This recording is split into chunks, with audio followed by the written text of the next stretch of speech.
이 결혼은 절대로 안 됩니다. 내 아들 인생 이대로 지켜볼 수 없어. 70평생을 살아오며 수많은 비바람을 겪었지만 제 아들 준성이의 결혼 문제만큼은 제 심장을 도려내는 듯한 고통이었습니다.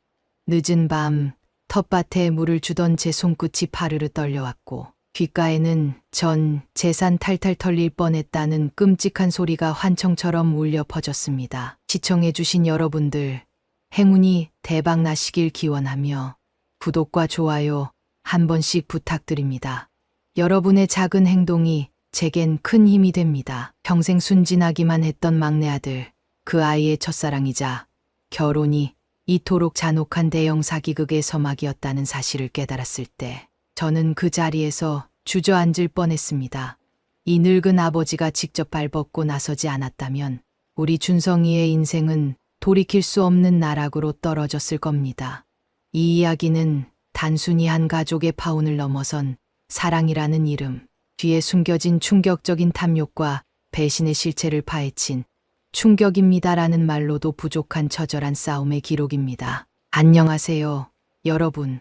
저는 올해로 75살을 맞은 최동우라고 합니다. 은퇴 후에는 마을 앞 작은 텃밭을 가꾸며 조용히 여생을 보내려 했지만 제게는 그럴 팔자가 아니었나 봅니다. 오늘 들려드릴 이야기는 제가 직접 겪은 막내 아들 최준성이의 결혼에 얽힌 기막힌 사연입니다. 다른 누구에게도 말하기 부끄러운 이 지옥스러운 경험을 제가 왜 여러분께 꺼내놓으려 하는지 궁금하시죠? 어쩌면 여러분 주변에서도 혹은 여러분의 가족에게도 비슷한 일이 벌어질 수 있기 때문입니다. 이 이야기가 여러분께 작은 경고이자 교훈이 될 수 있기를 바랍니다. 부디 제 이야기에 귀 기울여 주시고 저와 같은 아픔을 겪지 않으시길 바라는 마음에서 공감되신다면 소중한 댓글 부탁드립니다. 지금부터 저희 가족에게 닥쳤던 믿을 수 없는 현실 속으로 여러분을 초대하겠습니다. 저희 집은 대대로 이 마을의 터를 잡고 살아온 소박하지만 정이 넘치는 집안입니다. 자식은 둘, 든든한 장남 민혁이와 막내 준성이가 제 삶의 전부였습니다. 큰아들 민혁이는 52살로 일찍이 사회에 뛰어들어 자리를 잡고 가정을 꾸린 제 자랑이자 버팀목이 되어주곤 했습니다. 큰 며느리 박선영이는 48살인데 똑 부러지고 야무진 성격에 눈치도 빨라 집안일은 물론이고 민혁이와 함께 운영하는 동네 카페도 아주 깔끔하고 세련되게 꾸며놓았습니다. 두 사람이 운영하는 카페는 동네에서 제법 유명세를 타고 있었죠. 저는 그런 민혁이와 선영이를 보며 언제나 마음 든든했습니다. 문제는 막내 준성이었습니다.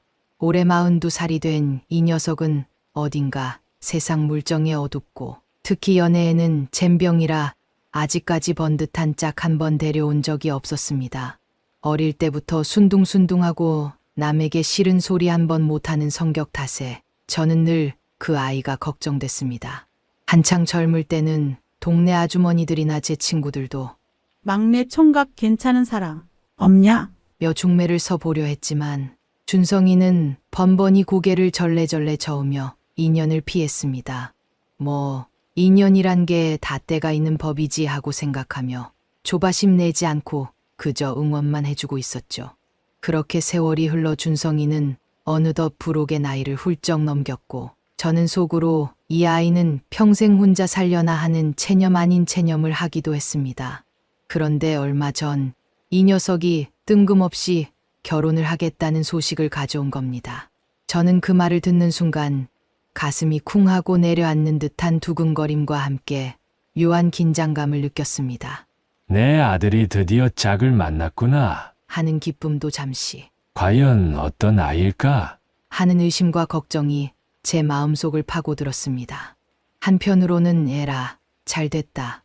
이제야 부모로서 제대로 된 결혼식을 치러볼 수 있겠구나 싶어 흐뭇하기도 했습니다. 하지만 제 노련한 육감은 무언가 심상찮은 기운을 감지하고 있었습니다. 이 막연한 불안감이 그저 나이든 아비의 쓸데없는 노파심이기를 간절히 바랐습니다. 며칠 뒤 막내 준성이가 예비 신부인 이수정 씨를 집으로 데리고 온다는 이야기를 전했습니다. 그래서 저희 가족 모두가 집에 모이기로 했죠. 큰아이 민혁이는 제 걱정을 눈치챘는지 아버지, 조금 빨라 보이긴 하지만 준성이가 마음을 다 잡았으니 일단 잘 지켜봐요. 하며 저를 다독였고 큰 며느리 선영이도 좋은 인연이라면 나쁠 게 없죠. 우리가 잘 살펴드릴게요. 라며 고개를 끄덕였습니다. 가족들의 위로에도 불구하고 제 마음 한편에는 여전히 알 수 없는 찜찜함이 가시지 않았습니다. 그저 막연한 불안감, 아니 어쩌면 불길한 예감이었는지도 모르겠습니다. 드디어 수정이가 저희 집에 도착했습니다. 처음 문을 열고 들어서는 그녀의 모습은 제 예상보다 훨씬 반듯하고 세련된 차림이었습니다.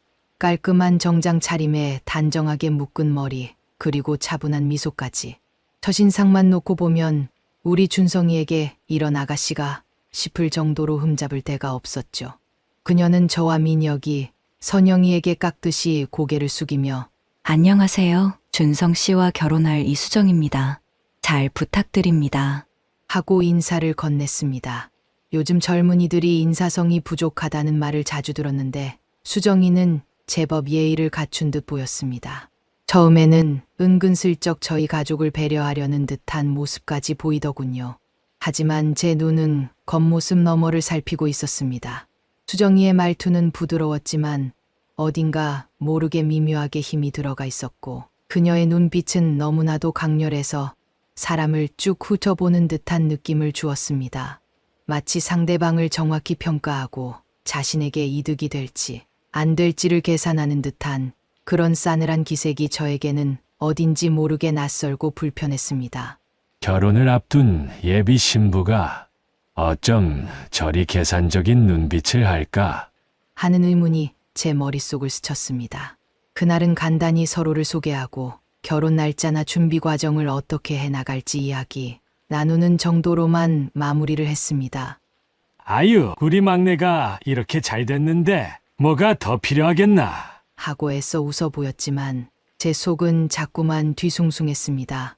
그날 밤 잠자리에 누워서도 수정이의 그 묘한 눈빛이 자꾸만 떠올라 쉽사리 잠을 이룰 수 없었습니다. 무언가 잘못되고 있다는 섬뜩한 예감에 저의 마음은 점점 더 조여들었습니다.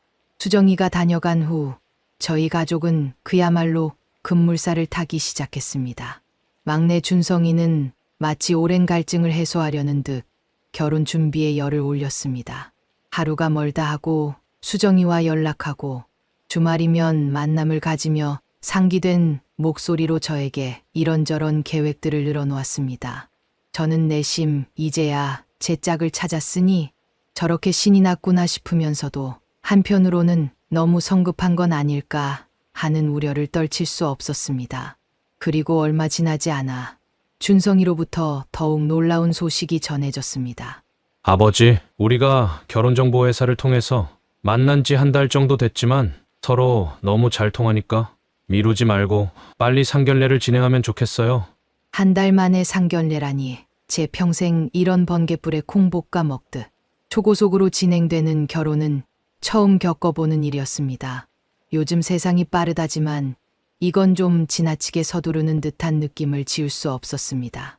하지만 준성이의 얼굴에는 생전 처음 보는 들뜬 기색이 역력했고 그 아이의 행복을 깨뜨리고 싶지 않은 마음에 저는 굳이 반대의 의견을 내비치지 못했습니다.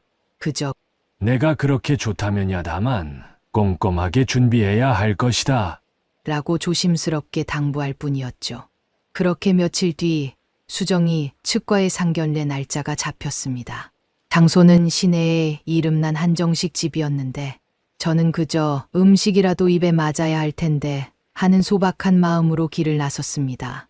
상견례 당일 저희 가족은 각자 말끔하게 차려입고 한정식 집으로 향했습니다. 큰아이 민혁이와 큰 며느리 선영이는 제 걱정을 덜어주려는 듯 오늘은 도련님이 주인공이니 우리는 뒤에서 잔소리하지 말고 잘 지켜보자. 며 서로에게 다짐했습니다. 저 역시 속으로 부디 아무 탈 없이 지나가면 좋으련만. 하고 몇 번이고 되뇌었습니다.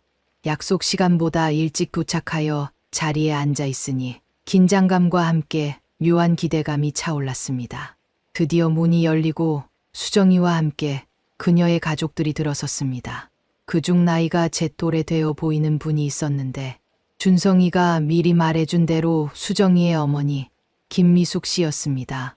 맞은편 자리에 앉은 김미숙 씨의 모습은 제 예상과 또 달랐습니다. 50대 후반이라는 나이가 무색할 정도로 화려한 옷차림에 손가락과 목에는 번쩍이는 액세서리들이 주렁주렁 걸려 있었습니다. 마치 온몸으로 나는 이런 사람이다라고 과시하는 듯한 분위기랄까요. 흔히들 어깨에 힘이 들어갔다는 표현이 딱 맞을 정도로 그녀의 태도에서는 묘한 과장됨이 느껴졌습니다. 아직 정식으로 인사를 나누기도 전 김미숙 씨는 앉자마자 대뜸 본인 딸인 수정이를 칭찬하기 시작했습니다. 우리 수정이가 말이죠. 외국 명품 브랜드 쪽에서 꽤나 잘 나가는 경력도 있고요. 젊은 시절에는 미인 대회에도 나갔었고 공부도 그만하면 상급이었다고 다들 난리였어요. 더군다나 저희 집안이 또 어디 가서 안 빠지지 않겠어요? 처음 만난 자리에서부터 이렇게 속사포처럼 딸 자랑과 집안 자랑을 늘어놓으니 저는 솔직히 당황스러움을 넘어 민망하기까지 했습니다. 자식을 칭찬하는 부모 마음이야 제가 모를 리 없지만 저렇게까지 노골적으로 떠벌릴 필요가 있나 싶었죠. 저야 그저 쓴 웃음을 지으며 내색 안 하고 듣고만 있을 뿐이었습니다. 그런데 그녀의 자랑은 여기서 그치지 않았습니다. 곧이어 김미숙 씨는 우리 막내 준성이에 대해서는 은근히 깎아내리는 투로 말을 이어나갔습니다. 그런데 솔직히 우리 수정이 같은 귀한 애가 이 결혼을 받아준 거로 좀 아쉬운 부분이 있긴 해요. 더 좋은 조건의 상대도 많았는데 수정이가 사람 됨됨이를 중요하게 봤다고 하더라고요. 그녀는 마치 비웃기라도 하듯 얄팍한 웃음을 흘렸습니다. 그 순간 제 귀에 그 말이 딱 박혔습니다. 에휴, 또 저런 식으로 말하는구나. 내 아들 면전에서 할 소리는 아닌 것 같은데. 분노가 치밀어 오르려 했지만 아직 첫 만남이니 제가 크게 기색을 드러내지 않으려 애썼습니다. 그렇게 불편한 대화가 오가는 사이 드디어 음식이 나오기 시작했습니다. 그러나 김미숙 씨의 불평은 멈출 줄 몰랐습니다. 이 집이 괜찮다고 해서 왔는데 생각보다 별거 없네요. 메인 요리 양이 이렇게 적어서 어디 제대로 된 대접이 되겠습니까? 그녀는 투덜거리며 젓가락을 내려놓았습니다. 그리고는 곧바로 본론으로 들어갔죠. 아, 그리고 결혼 준비 비용은 어떻게 되는 건가요? 요즘은 집이고 예물이고 전부 남자 쪽에서 준비해 준다고 하던데 이번에도 똑같이 진행하면 되는 거겠죠. 그녀는 아예 대놓고 그것도 상당히 강압적인 어조로 모든 부담을 우리에게 전가하려 들었습니다. 솔직히 저희는 서로 상의해서 합리적으로 분담하면 된다고 생각하고 있었지만 처음부터 저렇게 으름장을 놓듯이 나오니 기분이 좋을 리 만무했습니다. 제 옆에 앉은 큰 아이 민혁이와 큰 며느리 선영이도 눈빛을 교환하며 당황한 기색이 역력했습니다. 그 자리에서 예비 신부 수정이 역시 겉으로는 얌전한 미소를 짓고 있었지만 은근슬쩍 막내에 준성이를 몰아붙이는 느낌이었습니다. 우리 엄마가 말씀드린 부분은 저도 같은 생각이에요. 물론 서로 사랑하지만 결혼은 현실적인 면도 중요하다고 하잖아요. 그녀는 준성이를 빤히 쳐다보며 말하는데 그 눈빛이 어딘가 도도하고 차가워 보였습니다. 사랑하는 연인을 바라보는 따뜻함이라기보다는 마치 거래를 하는 듯한 냉철함이 서려 있었죠. 하지만 순진한 막내 준성이는 그런 수정이의 속내를 알아차리지 못하는 듯했습니다. 그저 알겠어. 충분히 상의해서 준비할게. 라며 싱글벙글하는 모습이 제 눈에는 한편으로 안쓰럽기까지 했습니다. 저는 속으로 어휴, 이 결혼이 정말 제대로 굴러가긴 할까 하는 걱정이 쓰나미처럼 밀려왔습니다. 이런 식으로 시작되는 결혼이 과연 행복할 수 있을까? 수많은 물음표가 제 머릿속을 가득 채웠습니다. 하지만 상견례 자리에서 대놓고 걱정을 꺼내면 괜히 갈등만 더 커질 것 같아. 저는 일단 끓어오르는 속을 꾹꾹 눌러 참았습니다. 그저 겉으로 평온한 미소를 가장하며 이 불편한 자리가 빨리 끝나기만을 바랄 뿐이었습니다. 왠지 모르게 상견례 내내 제 등줄기에는 식은땀이 흘러내리는 듯한 기분이 들었습니다. 이 만남이 앞으로 겪게 될 거대한 폭풍의 전조임을 그때는 미처 알지 못했습니다. 불편했던 상견례가 겨우 끝나고 집으로 돌아오는 길에 큰 아이 민혁이가 제 옆에 바싹 붙어 조용히 속삭였습니다. 아버지, 저도 옆에서 보는데 영 느낌이 안 좋던데요. 아무래도 뭔가 꿍꿍이가 있는 것 같아요. 평소 좀처럼 내색하지 않는 민혁이마저 저와 같은 생각을 하고 있다는 것에 저는 더욱 불안해졌습니다. 큰 며느리 선영이도 거들었습니다. 특히 그 김미숙 씨, 제 마음에 영 안 드네요. 너무 뻔뻔하고 속 보이는 언행이었어요. 두 아이의 말에 저는 그저 길게 한숨을 내쉬며 일단은 지켜보자. 결혼이라는 게 자식들 의사도 중요하지만 우리도 이렇게 찜찜한 상태로 넘어갈 수는 없지 않겠느냐. 좀 더 알아보자. 라고 답할 뿐이었습니다. 저의 목소리에도 알 수 없는 무게감이 실려 있었음을 부인할 수 없었습니다. 집에 도착해서도 상견례의 잔상은 쉽게 가시지 않았습니다.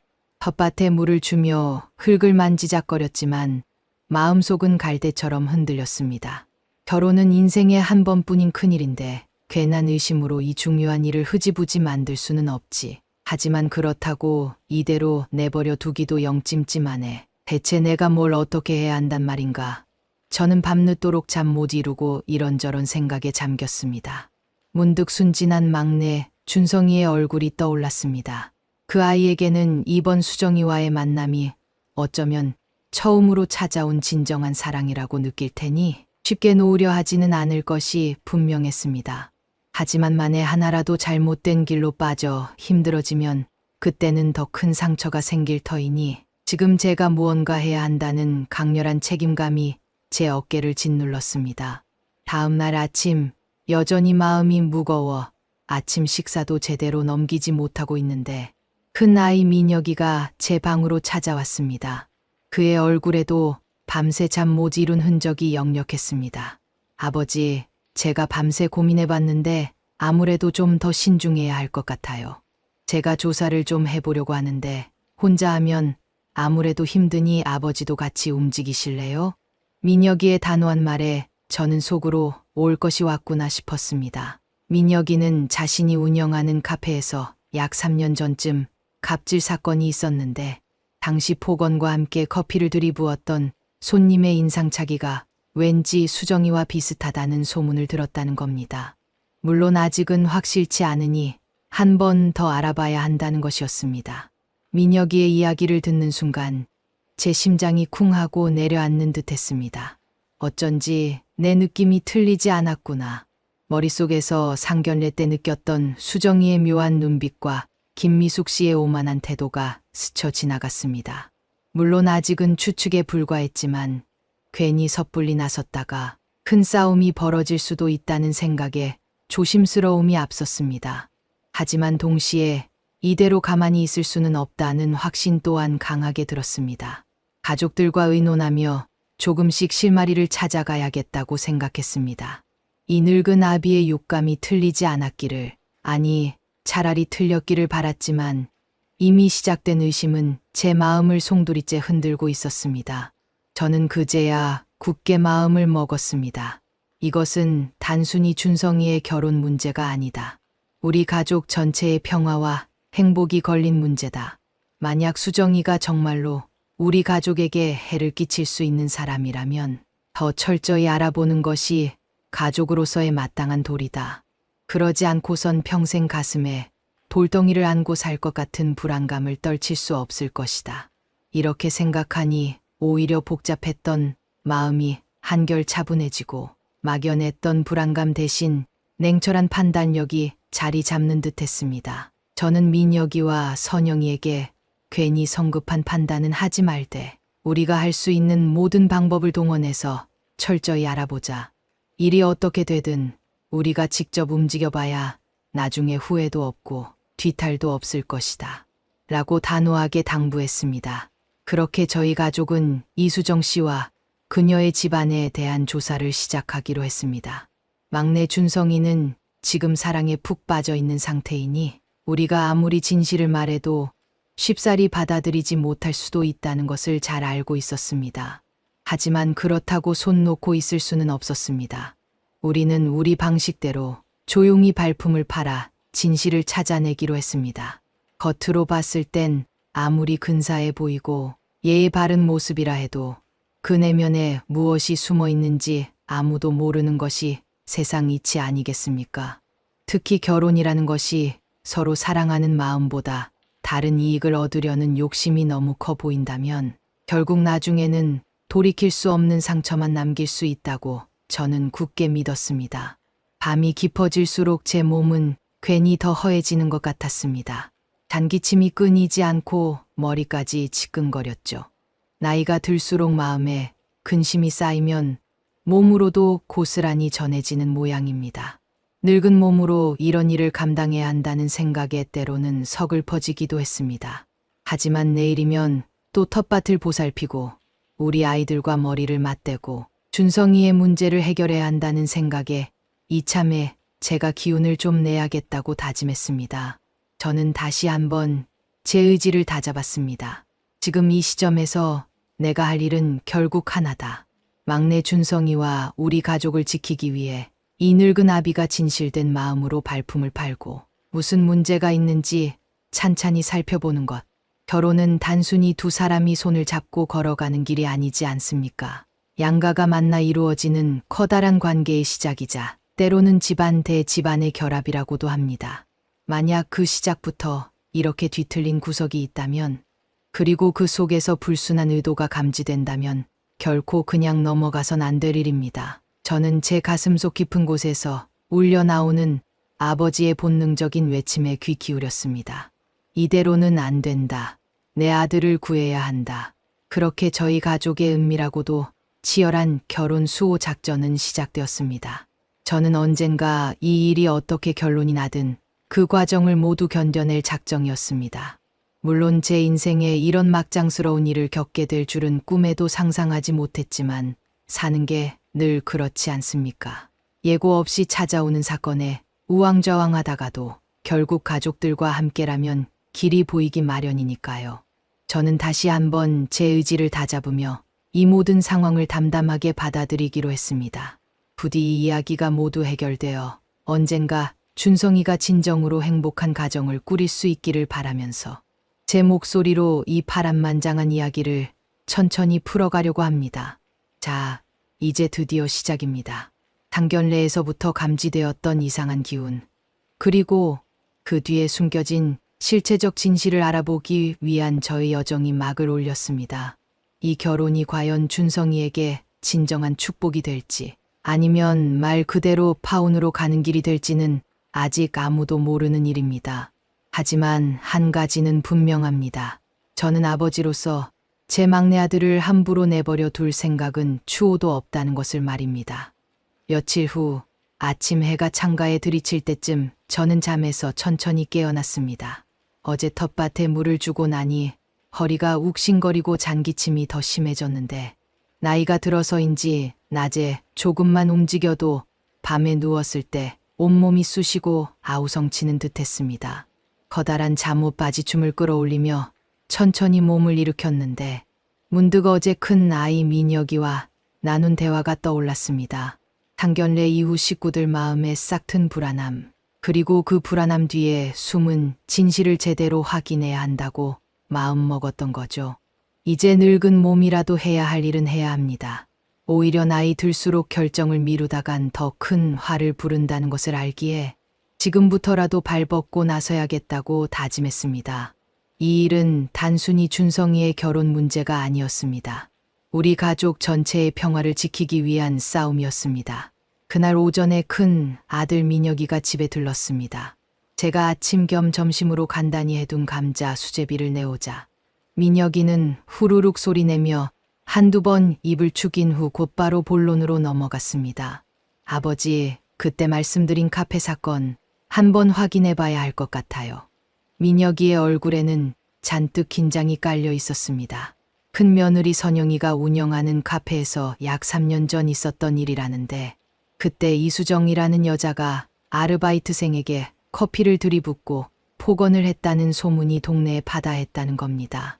그게 사실이라면 수정이라는 사람이 겉으로는 세련미를 가장하면서 속으로는 얼마나 악랄한지 확인할 수 있는 중요한 단서가 될 터였습니다. 물론 오래된 일이라 정확한 증언이 필요할 터였죠. 제가 그 아르바이트생을 직접 만나볼 수 있나? 하고 묻자 민혁이는 고개를 끄덕였습니다. 네, 선영이가 그 알바생 주소를 알아뒀다고 해요. 지금도 그 알바생이 동네 근처 카페에서 일하고 있다더군요. 그는 당장이라도 나설 기세를 보였습니다. 저는 예전엔 발걸음이 가벼웠는데 요즘은 먼 길 나가는 것도 조금 겁이 납니다. 허리며 무릎이며 쑤셔대니 밖에 나가 사람 만나러 다니는 것도 일종의 전투처럼 느껴지곤 했죠. 하지만 이번엔 뺄 수 없었습니다. 제 막내 아들의 인생이 걸린 문제였으니까요. 좋다. 우리가 함께 가자. 나도 이런 일은 혼자 두면 안 된다. 가면 시끄러울 테니 너하고 나하고 둘이 가서 얘기를 들어보자. 민혁이가 알려준 곳은 그리 멀지 않은 곳이라더니 동네 한 블록쯤 건너갔을 때쯤이었습니다. 조금 목이 마르더군요. 예전에는 동네 골목골목이 다 친숙했는데 요즘은 신장 개업한 가게들도 많고 낯선 카페들이 우후죽순처럼 생겨서 어디가 어딘지 헷갈렸습니다. 한참을 헤매다 보니 눈앞에 라일락 커피라고 적힌 간판이 보였습니다. 민혁이가 바로 저기예요. 하고 손가락으로 가리켜서 저는 망설임 없이 안으로 들어섰습니다. 안에 들어서니 아직 점심시간 전이라 그런지 손님이 뜸했습니다. 조용한 음악이 흐르고 기분 좋은 커피 향이 코를 스치는데 이럴 때라면 원래 느긋하게 앉아 커피 한잔 할 만도 했지만 오늘은 그럴 여유가 없었습니다. 민혁이가 점원에게 조용히 다가가 혹시 3년 전 다른 카페에서 일하시던 분이신가요? 하고 말을 꺼내자 점원은 살짝 놀란 눈빛으로 우리를 쳐다보았습니다. 제가 저희가 그때 어떤 사건이 있었다고 들었는데 혹시 기억하시나요? 하고 조심스레 묻자 그 아르바이트생은 조심스레 문 밖을 내다보는 듯하며 약간 긴장한 표정으로 답했습니다. 그거요? 아직도 기억이 생생해요. 솔직히 쉬운 일이 아니었잖아요. 갑작스레 손님이 커피를 제 얼굴에 들이붓고 험한 말을 퍼붓는데 제가 그때 너무 놀라서 아무 대응도 못했어요. 이 말을 듣는 순간 저와 민혁이 둘 다 마음이 덜컥 내려앉았습니다. 맙소사, 소문이 사실이었다니. 저는 애써 침착하려 노력하며 다시 물었습니다. 혹시 그때 그 손님 얼굴을 기억하시나요? 혹시나 하는 마음에 여쭤봅니다. 아르바이트생은 단호하게 말했습니다. 네, 잊을 수 없죠. 꽤 화려하게 꾸민 젊은 여성이었는데 이름이 확실히 이수정이라고 부르던데요. 당시에 그 카페 주인분께도 크게 사과 안 하고 그냥 가버린 걸로 알아요. 동네에서는 그 사건이 꽤 시끄러웠는데 제가 어린 나이에 겪은 일이라 너무 두려워서 언론이나 그런 데는 말하지 못했어요. 이쯤 되니 더는 애매할 게 없었습니다. 큰 며느리 선영이가 떠올렸던 그 사건의 주인공이 바로 이수정이었던 거죠. 제 마음속 깊은 곳에서 차가운 한숨이 새어 나왔습니다. 민혁이가 차분한 목소리로 물었습니다. 그때 정확히 어떤 상황이었는지 혹시 더 자세히 말해줄 수 있을까요? 아르바이트생은 잠시 주위를 둘러보더니 낮은 목소리로 설명했습니다. 당시 저는 차가운 아이스 커피를 서빙하다가 약간 흔들렸어요. 그런데 수정이라는 손님께서 갑자기 이게 뭐 하는 짓이야? 너 같은 게 어디서 건방지게 하며 제 손에 있던 컵을 확 낚아채서 제 얼굴에 그대로 부었어요. 저는 정말 깜짝 놀라서 아무 말도 못했고 옆 테이블 손님들도 충격받았죠. 그런데 그 여자는 너 같은 알바는 있으나 마나야 빈정거리고는 그냥 가버렸어요. 아르바이트생의 손이 미세하게 떨리는 듯 보였습니다. 3년 전 일이지만 당사자에게는 여전히 생생한 큰 상처로 남아있는 것이 분명했습니다. 제가 애써 믿고 싶지 않은 마음에 이런 말 하긴 그렇지만 그 손님이 혹시 착각한 건 아니겠죠? 다른 사람일 수도. 라고 억지로 물었더니 아르바이트생은 단호하게 고개를 저었습니다. 아니요. 저희 사장님이 그때 CCTV 영상도 챙겨주셨었어요. 비록 외부로 유출되지는 않았지만 그 여자가 이수정 씨라는 것도 나중에 확실히 알았어요. 이 정도면 더 이상 의심의 여지가 없었습니다. 저는 마음속으로 깊은 한숨을 내쉬었습니다. 어휴, 우리 막내 준성이가 도대체 어떤 사람에게 빠져든 건지 가슴 한 구석이 철렁하고 내려앉는 기분이었습니다. 손바닥에는 땀이 흥건하게 배어 나왔고 눈앞이 순간 흐려지는 듯한 느낌까지 들었습니다. 하지만 이런 중요한 순간에 제가 흔들려서야 되겠습니까? 저는 애써 정신을 다잡고 아르바이트생에게 진심으로 고맙다고 인사했습니다. 그리고 조심스럽게 연락처를 받을 수 있겠냐고 정중히 요청했죠. 상대는 처음에는 망설이는 듯했지만 이내 괜찮다며 연락처를 건네주었고 혹시 필요하다면 언제든 증언도 해주겠다고 말했습니다. 카페를 나서는 길, 큰아이 민혁이가 조용히 제 어깨를 두드렸습니다. 그의 얼굴에도 착잡함이 가득했습니다. 아버지, 일단 확실한 증거 하나는 잡았네요. 이제 이수정이라는 사람의 진짜 성격이 어떤지 더 분명해졌어요. 우리 준성이를 위해서라도 이 결혼, 이대로는 안 되겠죠. 저는 할 말이 목에 걸려 제대로 나오지 않았습니다. 슬픔이 밀려왔지만 지금 제가 약한 모습을 보이면 민혁이의 마음만 더 불편해질 것 같아 꾹 참았습니다. 결혼은 축복이어야 하는데 이 상황은 대체 뭔가. 말 그대로 막장 드라마 속 한 장면 같잖아. 제가 젊었을 때 이런 식으로 자식의 결혼을 위해 뒤를 캐고 상대방의 과거를 조사해야 할 일이 있을 거라곤 상상도 못했습니다. 예전에는 결혼이라고 하면 끼리끼리 제법 예의를 차리고 서로의 집안과 사람, 됨됨이를 신중히 살펴가며 정하는 게 당연한 혼례였습니다. 그런데 이렇게 노골적인 사기와 기망이 오가는 결혼이라니 겉은 번듯하고 속은 골아버린 그런 단면을 보는 것 같아 마음이 씁쓸했습니다. 집으로 돌아와 마루에 앉아 잠시 쉬고 있는데 이번에는 큰 며느리 선영이가 살금살금 다가왔습니다. 그녀의 얼굴에도 걱정스러운 기색이 역력했습니다. 아버지, 제가 결혼정보회사 쪽에도 알아봤는데 이수정 씨 예전에 파혼 경험이 한 번 이상 있대요. 직원분이 직접적으로 말하진 않았지만 이전에도 비슷한 문제로 깨진 적이 있다고 하더라고요.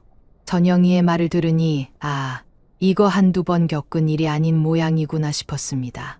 처음에는 설마 하고 의심했지만 점점 그림이 그려지기 시작했습니다.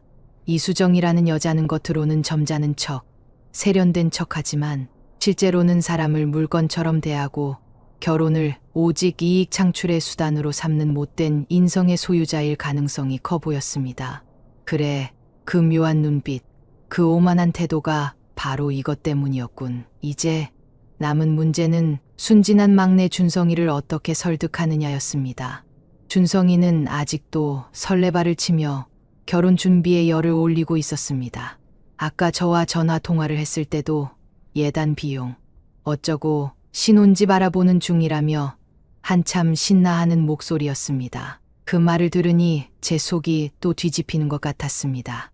이 엄청난 사실을 알려주면 과연 준성이가 쉽게 납득할까? 하늘처럼 떠받들던 사랑이 사실은 썩은 밑동을 가진 나무였다고 말해주면 그 아이는 얼마나 큰 혼란과 상처를 받을까? 하지만 그렇다고 잘못된 길로 가는 걸 그냥 두는 것이 과연 부모의 도리일까요? 비록 상처가 크더라도 지금 당장 막는 것이 옳다고 저는 판단했습니다. 그날 저녁 저는 큰 아이 민혁이와 큰 며느리 선영이를 다시 한자리에 모았습니다. 민혁이와 선영이도 잔뜩 긴장한 얼굴이었고 저는 다시 한번 마음을 다잡았습니다. 이제는 물러설 수 없다. 이 진실을 밝히고 내 아들을 구해야만 한다. 가족들이 모두 모인 자리에서 저는 심호흡을 한번 크게 하고 무거운 입을 열었습니다. 여러분, 우리가 알아본 바에 따르면 이수정이라는 사람이 예전부터 문제가 많았습니다. 카페에서 일어났던 갑질 사건도 그렇고 결혼정보회사 쪽 이야기로는 이전 파혼 이력도 여러 번 있었다고 합니다. 이 정도면 그냥 넘어갈 수 없는 문제입니다. 우리 막내 준성이를 위해서라도 이번 결혼은 신중히 다시 생각해야 합니다. 제 말을 듣는 큰 아이 민혁이와 큰 며느리 선영이는 고개를 끄덕였습니다. 문제는 이제 막내 준성이에게 이 모든 진실을 어떻게 풀어내느냐였습니다. 막내를 직접 불러내자니 그 아이가 바로 반발할까봐 걱정됐습니다. 우리는 일단 전략을 세워보기로 했습니다. 확보한 증거를 하나씩 제시하면서 차근차근 설득하는 수밖에 없겠다고 결론 내렸죠. 감정적으로 들이밀면 오히려 역효과가 날 수도 있으니 냉정하고 논리적으로 접근해야 했습니다. 마치 시장에서 과일 하나를 사는 것도 깐깐히 살펴보고 고르듯이 결혼 문제도 꼼꼼히 따져봐야 한다는 것을 준성이에게 일깨워줘야 했습니다. 결혼이라는 단어가 주는 두근거림이 지금은 저희 식구들에게 무거운 쇠덩어리처럼 느껴졌습니다. 늙은 제가 이런 일로 혈압 오르는 게 다행스럽게도 크게 문제되진 않았지만 마음 한편에선 사나운 파도가 쉴 새 없이 일렁이고 있었습니다. 그래도 쓰러지면 안 되겠죠. 종종 제 친구들도 손자 결혼 얘기할 때면 요즘 애들 결혼 준비 복잡하다. 너는 참 고생 많다. 농담처럼 말했는데 설마 제가 막장 파혼을 막기 위해 이런 조사까지 할 줄은 누가 알았겠습니까? 늙었어도 할 일은 해야 합니다. 가족을 지키는 나이는 중요치 않으니까요. 마음 한구석엔 슬쩍 코미디 같은 상황도 떠올랐습니다. 예전에 텃밭에서 키우던 호박을 도둑 맞아서 범인을 찾아다니던 기억이 납니다. 마을 사람들과 서늘한 새벽에 몰래 숨어서 범인 잡으려고 했던 때. 그때도 난리였지만 그건 그냥 호박 하나 문제였지 않습니까? 이건 사랑하는 아들의 인생이 걸린 문제이니 더욱 신중해야 했습니다. 저는 다시 한번 마음을 다잡고 내일은 결혼정보회사 직원을 직접 만나볼 계획을 세웠습니다. 아버지, 제가 예약 잡아두겠습니다.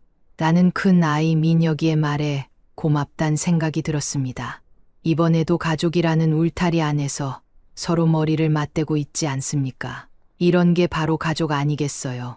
세상이 어떻게 변하든 결국 내가 믿을 건 내 곁을 지키는 식구들 뿐이니까요. 오후 해가 저물어갈 무렵 저는 마루에 앉아 혼자 생각에 잠겼습니다. 막내 준성이가 이 진실을 알게 되면 얼마나 상처받을까. 하지만 저는 준성이가 현명한 선택을 할 거라 믿었습니다. 아버지인 제가 제대로 나서서 증거를 보여주고 김미숙 씨와 이수정 씨 같은 속물들이 어떤 사람인지 명확히 알려준다면 준성이도 눈을 뜨겠죠.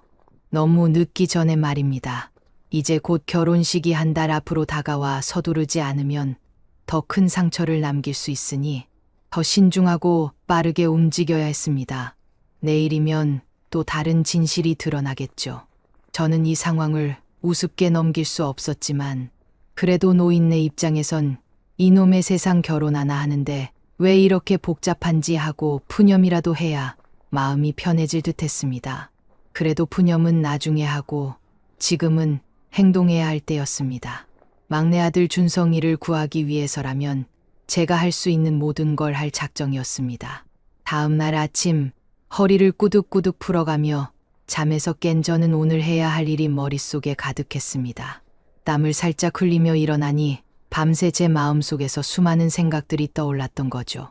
준성이의 결혼을 그대로 진행하도록 내버려둬서는 안 된다는 것을 머리로는 알았지만 사실 아버지로서 마음이 얼마나 복잡했겠습니까? 이대로 두면 준성이가 돌이킬 수 없을 만큼 상처를 받을 수도 있어 하고 스스로 되뇌며 느릿느릿 부엌으로 향해 따뜻한 물 한 잔을 마셨습니다. 마침 큰 아이 민혁이가 거실로 들어섰습니다. 그의 얼굴에 잔뜩 긴장이 깔려 있었습니다. 어제 아르바이트생에게 들었던 수정이의 갑질 이야기가 아직 머릿속을 맴도는지 민혁이는 간밤에 잠도 제대로 못 잔 표정이었습니다. 저도 그 기분을 충분히 이해했죠. 아버지, 오늘 결혼정보회사 직원분 만나러 가기로 했잖아요. 제가 오전 10시에 약속을 잡아뒀는데 바로 출발하실까요? 민혁이의 말에 저는 그래, 될 수 있으면 빨리 다녀와야지. 오후엔 또 막내 준성이가 집에 들를 수도 있으니까 라고 대답했습니다. 그렇게 허리 한번 쭉 펴고 저와 민혁이는 출발했습니다. 큰 며느리 선영이는 카페 쪽 일 때문에 잠시 빠져야 했고 저희 둘이서 결혼정보회사로 향하게 됐습니다. 집 앞 버스 정류장에서 시내로 들어가는 노선을 탔습니다. 나이가 드니까 이런 외출도 나름 긴장감이 들더군요. 예전에는 마을 귀퉁이부터 시내까지 걸어 다니는 것도 아무렇지 않았는데 지금은 버스가 흔들리기만 해도 무릎이 또 욱신거릴까봐 괜히 조심하게 됩니다. 그래도 마음 먹고 나선 길이니 기운 잃지 않으려고 일부러 똑바로 허리를 세우고 창밖 풍경을 바라봤습니다. 어쩐지 바람이 상쾌하게 느껴져서 잠시나마 기분이 나아지는 것 같았습니다. 결혼정보회사 사무실은 시내에 꽤 번화한 건물 6층에 있었습니다. 엘리베이터를 타고 올라가며 과연 어떤 이야기를 들을 수 있을지 긴장됐고 문을 열고 들어가니 깔끔한 인테리어가 눈에 들어왔습니다. 직원들도 잘 차려입고 친절해 보이긴 했지만 아버지 어서 오세요라며 안내해 주는데 왜 그렇게 마음 한켠이 편치 않을까요? 아마도 막내 준성이가 여기서 수정이를 만났다니 그 생각 때문에 신경이 날카로워진 거겠죠. 잠시 앉아서 대기하자 한 중년 여성 직원이 조심스레 다가왔습니다. 안녕하세요. 지난번 통화하던 분 맞으시죠? 혹시 원하시는 차나 음료 있으시면 말씀해 주세요. 라며 상냥하게 웃었습니다. 저는 가볍게 손살에 치며 괜찮아요. 지금은 물 한 잔이면 됩니다. 라고 대답했죠. 제 바로 옆자리에는 큰 아이 민혁이가 앉아 있었고 그는 벌써부터 질문을 쏟아낼 준비를 하고 있는 눈치였습니다. 조용한 상담실 안으로 들어가자마자 민혁이가 재빠르게 본론을 꺼냈습니다. 사실 우리가 궁금한 게 있어서 왔어요. 얼마 전 여기서 주선해 주신 인연으로 우리 막내 준성이가 결혼을 앞두고 있는데 상대가 이수정이라는 분이거든요. 그런데 이분 과거에 파혼 경력이 있고 성격 문제도 있다는 이야기를 들었습니다.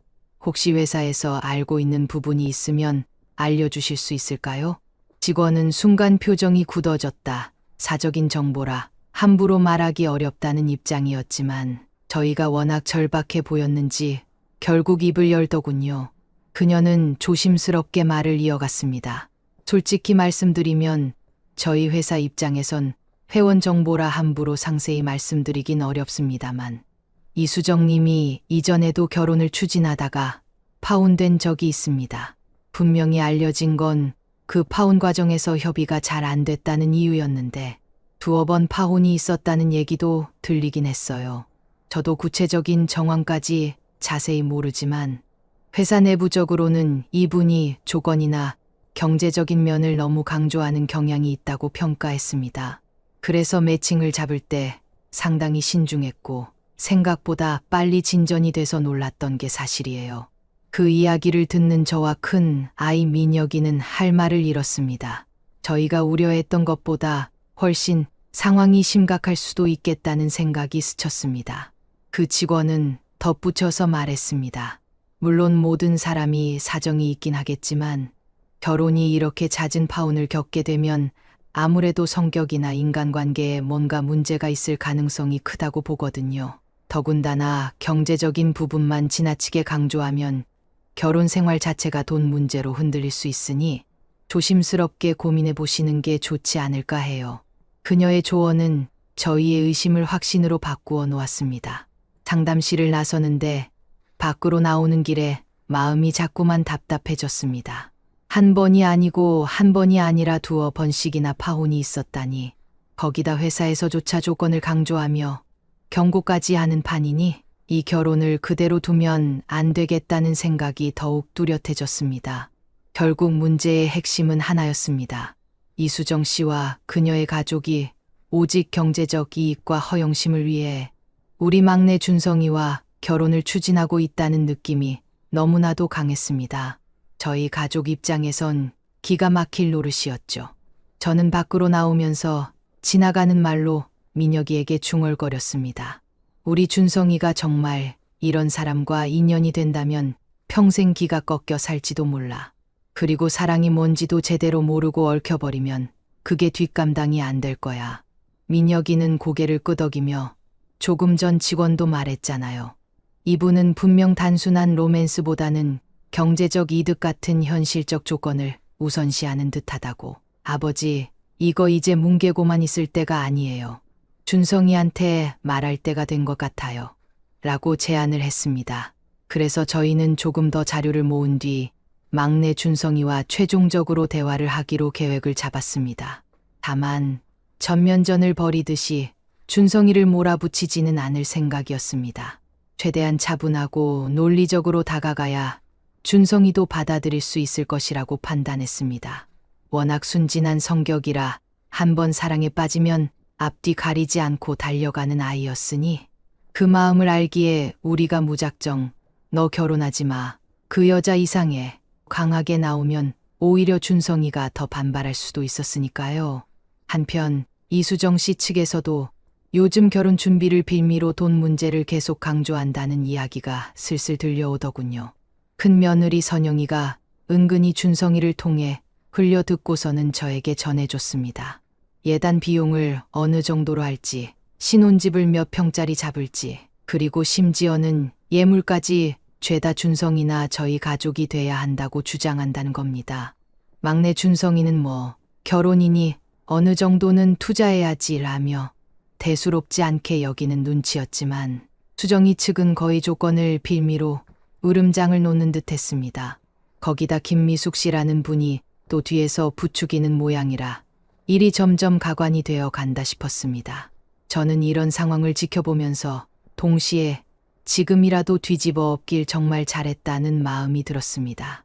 만약 우리가 상견례 때 그 이상한 낌새를 못 챘더라면 지금쯤 준성이가 전부 뒤집어 쓰고 머지않아 엄청난 빚이나 골치 아픈 문제를 안고 살게 됐을 수도 있지 않겠습니까? 그 생각이 저에게 소름이 끼쳐서 제가 혼잣말로 아이고 큰일 날 뻔했네 라고 내뱉자 큰아이 민혁이도 바로 그러니까요. 아버지, 지금부터 정신 바짝 차려야죠 라고 맞받았습니다. 또 한편으론 참 기막힌 일입니다. 결혼이라는 게 본래 양가가 화합하고 서로 이해하고 배려하며 하나가 되는 과정인데 여기선 이익과 갑질이 난무하고 있으니 말입니다. 제가 살아온 세상에서도 혼인 얘기가 나올 때 종종 돈 문제로 시끄러운 경우는 봤지만 이렇게 적나라하게 돈 타령을 하는 집안은 처음이었습니다. 그것도 우리 아이가 너무 아까워서라는 말을 공공연히 하다니 말 그대로 막장 아니겠습니까? 그 와중에도 재미있는 건 제가 이 사건을 조사하러 다니면서 마을 사람들과 수다 떨 기회가 늘었다는 겁니다. 원래 노인들이 어디 모이면 시시콜콜 서로 이야기를 하는데 이번에는 제가 사돈 이야기를 꺼내면 다들 아이고 동우 아버지 고생 많으시네. 요즘 결혼 사기 비슷한 것도 많대요. 라며 혀를 끌끌 차더군요. 거기다 우리 마을에서 가끔 듣던 얘기가 반짝반짝 차려입은 사람이 뒤통수 치더라는 농담 같은 속담이 있는데 요즘 같아선 그 말이 현실로 느껴져서 웃어야 할지 울어야 할지 모르겠더라고요. 덕분에 나름 입소문으로 정보를 얻을 기회도 생겨서 우스갯소리처럼 이런저런 이야기들을 더 해낼 수 있었습니다. 어쨌든 지금 상황에서 제가 해야 할 일은 명확했습니다.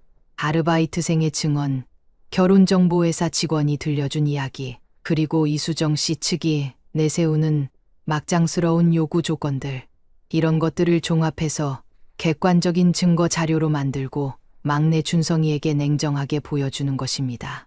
또 김미숙 씨와 이수정 씨의 진짜 속내를 확인한 뒤 그 사람들이 얼마나 속물적인지 준성이가 직접 깨달을 수 있게 도와줘야 했습니다. 한 가지 걸리는 건 준성이가 너무 순진하다는 점이었습니다. 준성이는 아마도 사랑이면 다 괜찮다고 생각하겠지만 현실이 전혀 그렇지 않은 상황임을 깨달아야 했습니다. 이번 사건을 계기로 준성이가 조금이라도 성숙해지길 바라는 마음이 없진 않았습니다. 당장은 무척 아프고 힘들겠지만 이런 파혼이 오히려 인생을 바르게 이끄는 계기가 될 수도 있지 않겠습니까? 저도 젊었을 때 여러 우여곡절을 겪고 그러면서 배운 게 참 많았거든요. 곧 있으면 준성이를 불러서 우리 식구들이 모인 자리에서 모든 증거를 테이블 위에 펼쳐놓으려 합니다. 그때 준성이가 울거나 충격을 받거나 화를 내거나 어떤 모습을 보일지 솔직히 짐작이 안 됐습니다. 그래도 저는 그 아이가 더 늦기 전에 현실을 보길 바랐습니다. 잘못된 길 위에 있어도 행복할 거라 착각하는 것보다 지금 아프더라도 똑바로 설 길을 찾는 게 100번 낫지 않겠습니까? 오늘 밤은 저도 제대로 잠이 올까 모르겠네요. 내일이면 막내 준성이가 집으로 오고 우리는 그 아이 앞에 증거들을 차곡차곡 펼쳐 보여줄 겁니다. 그리고 만약 준성이가 거부 반응을 보인다면 그래도 여러 번 설명하고 안 될 시엔 마지막으로 수정이와 김미숙 씨를 불러서 직접 대면시킬 생각도 하고 있었습니다. 제발 준성이가 큰 시련 없이 진실을 받아들여 주면 좋으련만 인생은 늘 예측 불가능합니다. 저는 혹독한 충돌도 감수할 각오가 되어 있었습니다. 이제 모든 준비가 갖춰졌고 실체적 진실도 눈앞에 있었습니다. 하온으로 향하는 길이 어쩌면 우리 막내 준성이를 구하는 길이 될 텐데 그 길이 순탄치는 않을 것 같았습니다. 그러나 저를 비롯한 가족들은 결심했습니다. 준성이의 고통이 크더라도 결국은 이 결혼을 멈춰야 한다고 말입니다. 허영심과 갑질로 뒤범벅된 사람들과 함께 인생을 묶어 두었다간 준성이가 영원히 몸과 마음을 다칠 테니까요. 부디 내일 만남에서 준성이가 스스로 깨닫기를 바라며 저는 오늘도 텃밭에 나가 흙을 만져볼까 합니다. 땀 흘리며 흙을 고르다 보면 머릿속에 복잡한 잡념이 잠시나마 사라지기도 하거든요.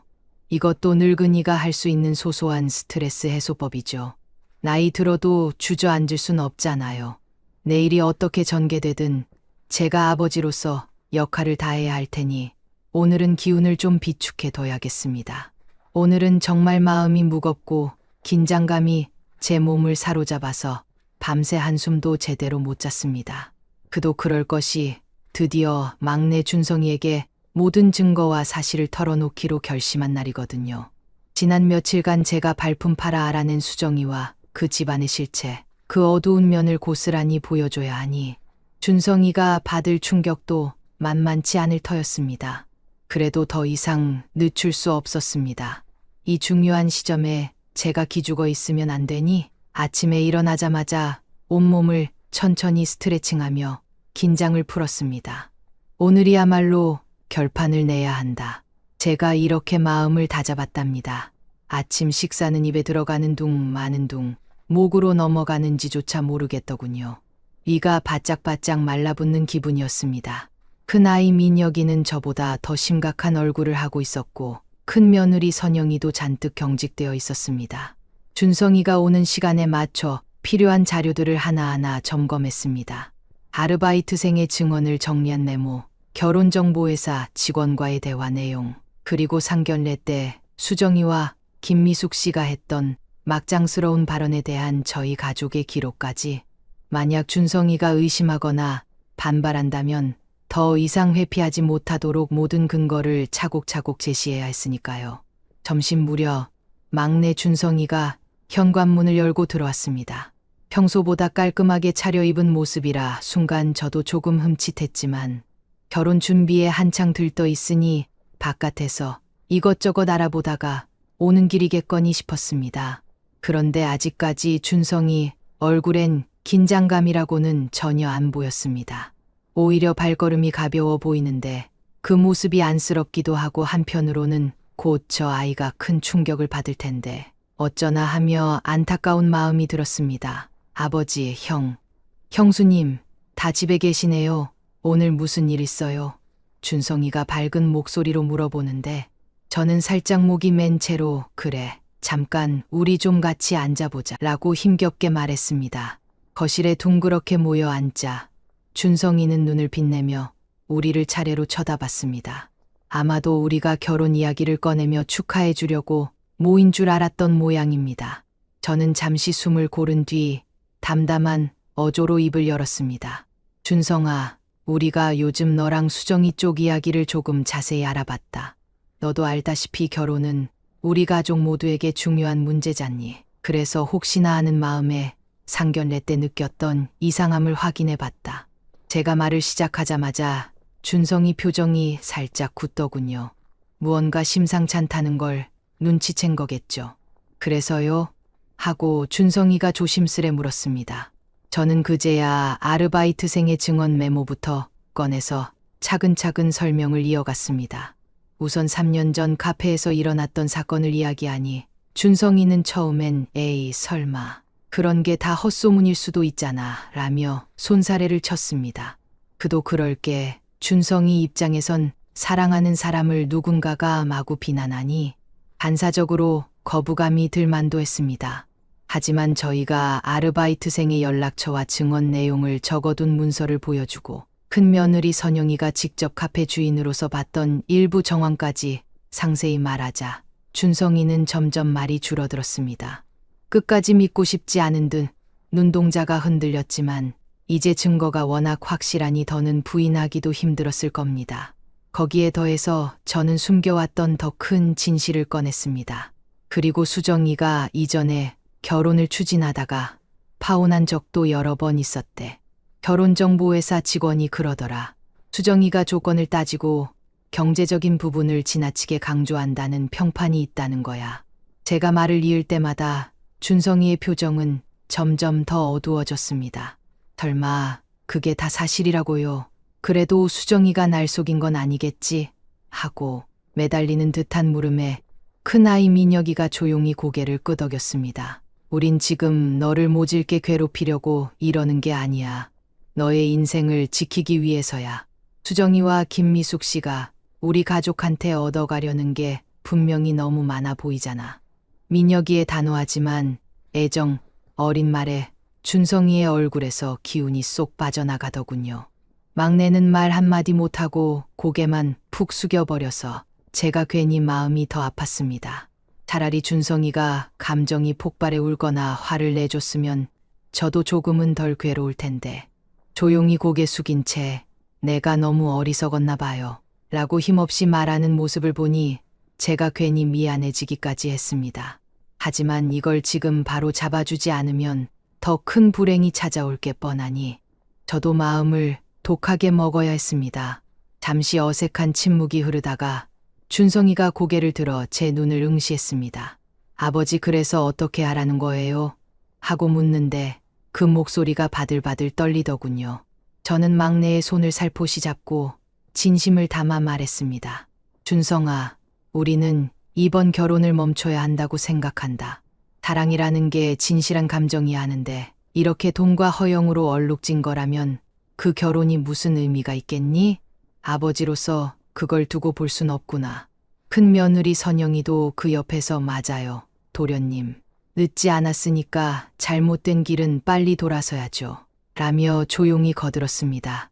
처음엔 준성이가 아무 대꾸도 안 하고 바닥만 내려다봤는데 이내 울먹이는 목소리로 호소했습니다.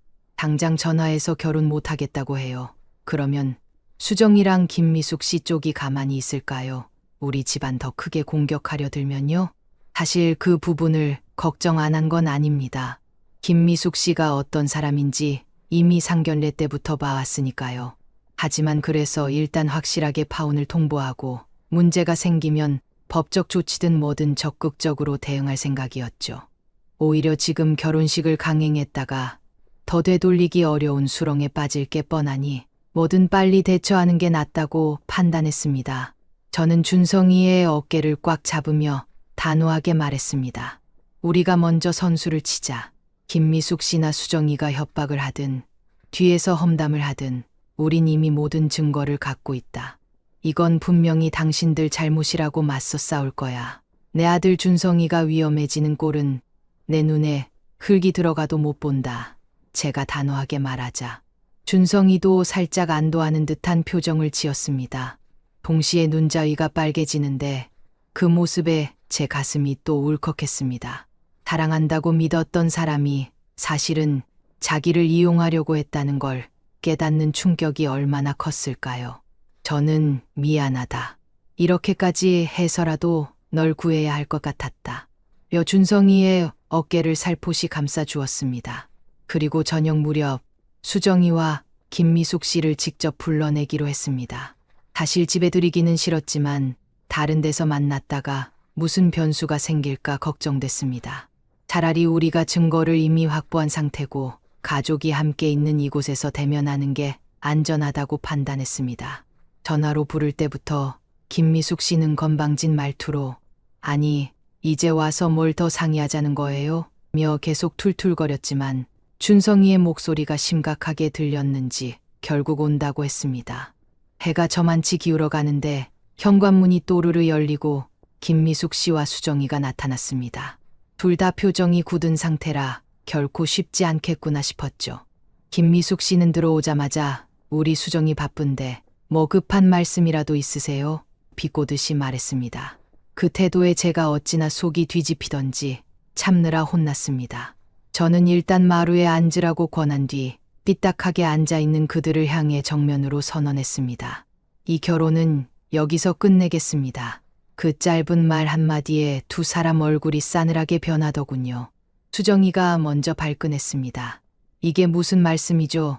우리 준성 씨를 제가 얼마나 사랑하는지 아시잖아요. 억지를 부렸고 김미숙 씨는 저를 노려보듯 아니 우리 수정이 같은 아까운 애가 이 결혼을 받아준다고 했을 때부터 나도 의아하긴 했지만 이렇게 막판에 발 빼면 그냥 넘어가는 줄 알아요? 노골적으로 협박조로 나왔습니다. 하지만 저는 이미 도망칠 생각이 없었습니다. 우리가 전부 조사했고 수정 씨의 과거 행적과 목적을 전부 알고 있습니다. 게다가 김미숙 씨 지난 상견례 때 어떤 말씀을 하셨는지도 다 녹음돼 있습니다. 비용 전부 떠넘기고 우리 아들을 깎아내리고 그중엔 언성 높여서 협박 비슷한 말도 있었더군요. 이렇게 말하자 두 사람 얼굴이 순식간에 창백해졌습니다. 수정이는 실은 결혼이 너무 급해서 벌어진 오해였어요. 라고 둘러대려 했지만 이미 늦었습니다. 아르바이트생의 증언서, 결혼정보회사 직원의 인터뷰 내용 등 제가 확보한 증거를 하나씩 제시하자 둘은 더 이상 할 말이 없는지 씩씩대기만 했습니다. 김미숙 씨는 마지막 발악을 하듯 우리가 그냥 당할 것 같아. 이 결혼을 파토내면 너희 집안 명예도 다 깎이는 거야. 라고 소리 질렀지만 이젠 그런 협박이 통할 리가 없었습니다. 저는 냉정하게 맞받아쳤습니다. 부디 법적 대응이든 소송이든 마음대로 해보세요. 저희도 모든 걸 준비해뒀으니까 오히려 감당 못하실 거려. 결국 그들은 더는 대꾸도 못하고 문을 쾅 닫고 나갔습니다. 그렇게 파혼 선언은 거부할 틈도 없이 일사천리로 이루어졌습니다. 집 안에는 한동안 무거운 공기가 감돌았습니다. 준성이는 식은땀을 흘리며 멍한 표정이었고 큰아이 민혁이와 큰 며느리 선영이는 눈을 마주치며 긴 한숨을 내쉬었습니다. 저 역시 심장이 쿵쿵 뛰고 손이 약간 떨릴 정도로 긴장했지만 그래도 한편으론 이제야 속이 뻥 뚫린다는 안도감이 들었습니다. 잘못된 결혼을 막아냈다는 해방감이라고 해야 할까요? 그날 밤 준성이가 제 방 앞에 조용히 찾아왔습니다. 문틈 사이로 고개를 빼꼼히 내밀며 아버지, 잠깐 들어가도 돼요? 라고 묻길래 제가 들어와라 했습니다. 준성이는 들어오자마자 굴쩍이다가 갑자기 제 무릎 앞에 무릎을 꿇었습니다. 죄송해요, 아버지. 말씀 제대로 듣지도 않고 이렇게 큰 사고 칠 뻔했네요. 저 때문에 가족들이 얼마나 고생했을지 몰랐어요. 제가 너무 어리석었어요. 라며 흐느끼는데 저도 모르게 눈시울이 뜨거워졌습니다. 저는 떨리는 손으로 준성이의 어깨를 감싸며 달랬습니다. 그래도 늦지 않아 다행이다.